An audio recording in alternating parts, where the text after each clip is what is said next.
জয় মা। জননীং শারদাং দেবীং রামকৃষ্ণ জগদ্গুরুং পাদপদ্মে তয়ে সিক্তম প্রণমামি মুহুঃ।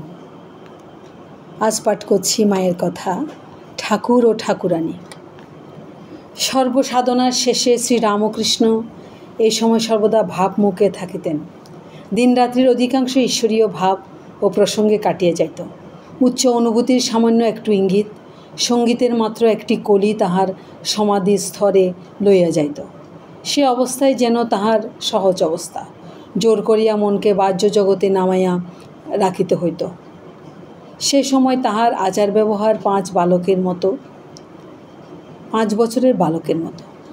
খাওয়াইয়া দিলে খান, কাপড় পরাইয়া দিলে পরেন, কোনো কিছু প্রশ্ন জাগিলে মন্দিরে মাকে গিয়া জিজ্ঞাসা করেন। ভাগিনেয় হৃদয় কালীঘরে পূজার সহিত মামারও দেখাশোনা করিত। শারদামণি দক্ষিণেশ্বরে আসিলে শ্রী রামকৃষ্ণ তাহাকে সাদরে বরণ করিয়া লইলেন। আর শারদামণিও প্রাণ মন দিয়া স্বামীর সেবা করিতে লাগিলেন। সারাদিন নহবতে থাকিয়া কাজকর্ম শেষ করিয়া শ্রী রামকৃষ্ণের ইচ্ছা অনুযায়ী তাহার শয্যাতেই তিনি শয়ন করিতে আসিতেন। এক চন্দ্রালোকিত রজনীতে পার্শ্বে সুপ্তা ধর্মপত্নীর সহিত চাহিয়া শ্রী রামকৃষ্ণ তাহার সাধন মার্জিত মনকে সম্বোধন করিয়া বলিতেছেন, মন, ইহারই নাম স্ত্রী শরীর। উহা গ্রহণ করিলে দেহের আনন্দেই আবদ্ধ থাকিতে হয়, সচ্চিদানন্দ লাভ করা যায় না। ভাবের ঘরে চুরি করিও না, সত্য বলো কোনটি চাও। সচ্চিদানন্দ চিন্তা মাত্র তাহার মন সেই আনন্দে বিলীন হইয়া গেল। দেহ স্থির নিষ্পন্দ। কিছুক্ষণ পরে শারদামণির ঘুম ভাঙিলে শ্রী রামকৃষ্ণের ওই অবস্থা দেখিয়া ভীত কিংকর্তব্য বিমূঢ় হইয়া হৃদয়কে ডাকিলেন। হৃদয় জানিত কীভাবে এরূপ ভাবাবস্থা ভাঙাইতে হয়। এই ঘটনার পর শ্রী রামকৃষ্ণ নিজেই শারদামণিকে শিখাইয়া দিলেন, ঈশ্বরের যে ভাব লইয়া ভাব সমাধি হয়, তদ অনুযায়ী নাম ধীরে ধীরে শুনাইলে ভাব সংবরণ হয়। অতঃপর শারদামণি নিজেই শ্রী রামকৃষ্ণের ভাবাবস্থা হইতে সহজ অবস্থায় ফিরিয়ে আনিতেন। দিনের পর দিন, মাসের পর মাস এভাবে কাটিয়ে গেল। কাহারও মন দেহের স্তরে নামিল না। এই প্রসঙ্গে শ্রী রামকৃষ্ণ বলিয়াছেন, বিবাহের পর জগন্মাতার কাছে প্রার্থনা করেছিলাম, মা, ওর কামভাব এককালে দূর করে দে। এই সময় একত্র বাস করে বুঝেছিলাম মা আমার প্রার্থনা পূর্ণ করেছে। একদিন শ্রী রামকৃষ্ণের পা টিপিতে টিপিতে শারদামণি জিজ্ঞাসা করিলেন, আচ্ছা, আমি তোমার কে? শ্রী রামকৃষ্ণ যেন প্রস্তুত ছিলেন। সুধামাখা ভাষায় উত্তর দিলেন, যে মা মন্দিরে, যে মা এই শরীরে জন্ম নিয়েছেন, সম্প্রতি নহবতে, তুমি আমার সে মা আনন্দময়ী। শ্রী রামকৃষ্ণের কখনও ইচ্ছা হইত প্রকৃতিবেশে সাজিবেন, শারদামণি তাহাকে বস্ত্র অলঙ্কারে মনের মতো সাজাইয়া দিতেন এবং দুজনে সখীভাবে ভাবিত হইয়া আপনাদিগকে জগন্মাতার দাসী জ্ঞান করিতেন। এভাবে সাধনার প্রথম অবস্থায় শ্রী রামকৃষ্ণ সীতারূপ দর্শন করেন। তাহার হাতে ডায়মন্ড কাটা বালা দেখিয়াছিলেন। হৃদয়ের বাক্সে তাহার কিছু টাকা ছিল। সেই টাকায় ওইরূপ বালা গড়াইয়া শারদামণিকে পরিতে দিয়া হৃদয়কে বলিলেন, ওরে হৃদু, ওর সঙ্গে আমার এই সম্পর্ক। বালা পরিয়া শারদামণির খুব আনন্দ হইল। জ্যৈষ্ঠের অমাবস্যা, শ্রীমন্দিরে আজ ফলহারিণী কালিকা পূজার সমারোহ। শ্রী রামকৃষ্ণের মনে জাগিয়াছে এক নতুন পূজার সংকল্প। হৃদয়কে ডাকিয়া ষোড়শ উপাচারে দেবী পূজার সকল আয়োজন প্রস্তুত রাখিতে বলিলেন। পূজা হইবে তাহার নিজের ঘরে, শারদামণিও যাহাতে পূজাকালে উপস্থিত থাকেন তাহাকে নির্দেশ দিলেন। অমানিসার প্রথম প্রহর অতীত হইয়াছে। শ্রী রামকৃষ্ণ শারদামণি দেবীকে ডাকিয়া পাঠাইলেন। তিনি আসিয়া দেখেন পূজার আয়োজন সম্পূর্ণ। পূর্বাশ্ব পূজকের সম্মুখে দেবীর আলপনা দেওয়া পিঁড়ি। শ্রী রামকৃষ্ণ তাহাকে সেইখানে বসিতে ইঙ্গিত করিলেন। মন্ত্রমুগ্ধার মতো তিনি পশ্চিমাস্য হইয়া দেবীর আসনে উপবেশন করিলেন। তিনি কি করিতেছেন, কেন করিতেছেন, কিছু বুঝিতেছেন না।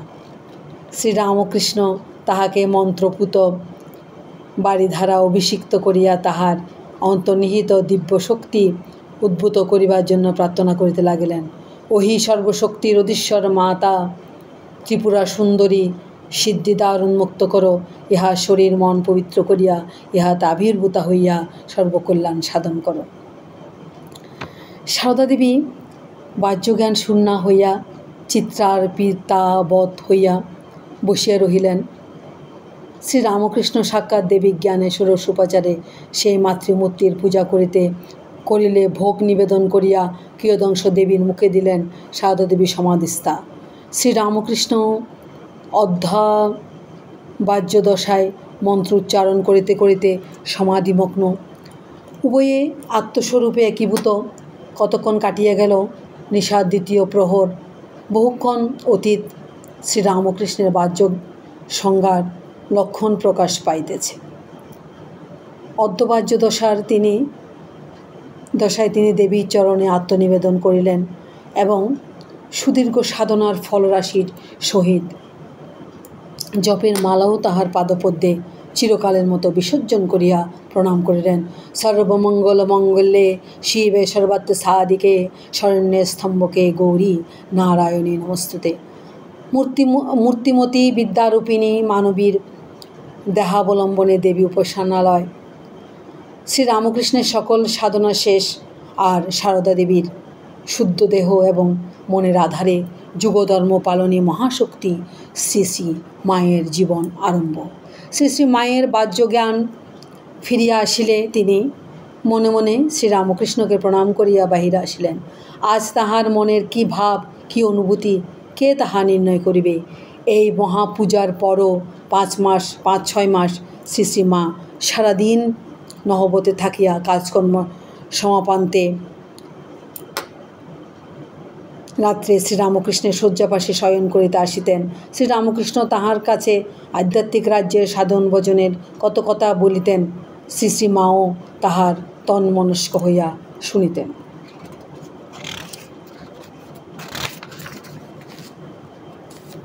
ওই সকল প্রসঙ্গ করিতে করিতে শ্রীরামকৃষ্ণের মন তদানুযায়ী উচ্চভূমিতে চলিয়া গিয়া সমাধিমগ্ন হইলে শ্রী শ্রী মা পূর্ব শিক্ষা অনুযায়ী দেবদেবীর নাম শুনাইয়া তাহার সমাধি ভাঙাইতেন। এইভাবেই চলিয়াছে। একদিন শ্রীরামকৃষ্ণ লক্ষ্য করিলেন রাত্রে প্রায় সারাক্ষণই শ্রী শ্রী মাকে সচকিত থাকতে হয়। তিনি মোটেই ঘুমাইতে পারেন না। অতঃপর শ্রীরামকৃষ্ণের নির্দেশে শ্রী শ্রী মা নহবতে বিশ্রাম করিতে যাইতেন। নহবতে নিচের তলায় ছোট ঘরটিতে সারাদিন কাটাইতে শ্রী শ্রী মায়ের খুব কষ্ট হইত। শরীর ভালো থাকিত না। লজ্জাশীলা দেবী দিনের বেলায় বাহির হইতেন না। বহুদিন পর্যন্ত মন্দিরের কর্মচারীরাও জানিত না যে চন্দ্রা দেবী ছাড়া ওখানে আর কেহ থাকেন। একদিন পূর্ণিমার আলোয় 10 দিক উদ্ভাসিত হইয়া শ্রী শ্রী মা শ্রী ভগবানের নিকট করজোড়ে প্রার্থনা করিলেন, আমার মনটি ওই জোছনার মতো নির্মল করে দাও। আবার গঙ্গা জলে চন্দ্র প্রতিবিম্ব দেখিয়া কাঁদিয়া কাঁদিয়া বলিতেন, চাঁদেও কলঙ্ক আছে, আমার মনে যেন কোনো দাগ না থাকে। প্রায় 1.5 বছর দক্ষিণেশ্বরে শ্বশ্রু ঠাকুরানী এবং পতি দেবতার সেবায় নূতন এক জীবনের আস্বাদ লাভ করিয়া পূজার পর শ্রী শ্রী মা কামারপুকুর হইয়া জয়রামবাটি পৌঁছিলেন ও জনক জননীর সেবায় আত্মনিয়োগ করিলেন। বহুদিন পর স্বামীর নিকট হইতে প্রত্যাগতা কন্যাকে কাছে পাইয়া শ্যামাসুন্দরী খুব আনন্দিত হইলেন, কিন্তু মাঝে মাঝে দুঃখ করিয়া বলিতেন, আহা, মেয়েটির কি কপাল, এত বড়টি হলো এখনও মা ডাক শুনলনি। শ্রীরামকৃষ্ণ এ কথা শুনিয়া পরে বলিয়াছিলেন, ও এত মা ডাক শুনবে যে তার জ্বালায় অস্থির হয়ে উঠবে। সুখে দুঃখে আরও কয়েক মাস কাটিয়ে গেল। শ্যামাসুন্দরীর সংসারে এক বিষম বিপদপাত হইল।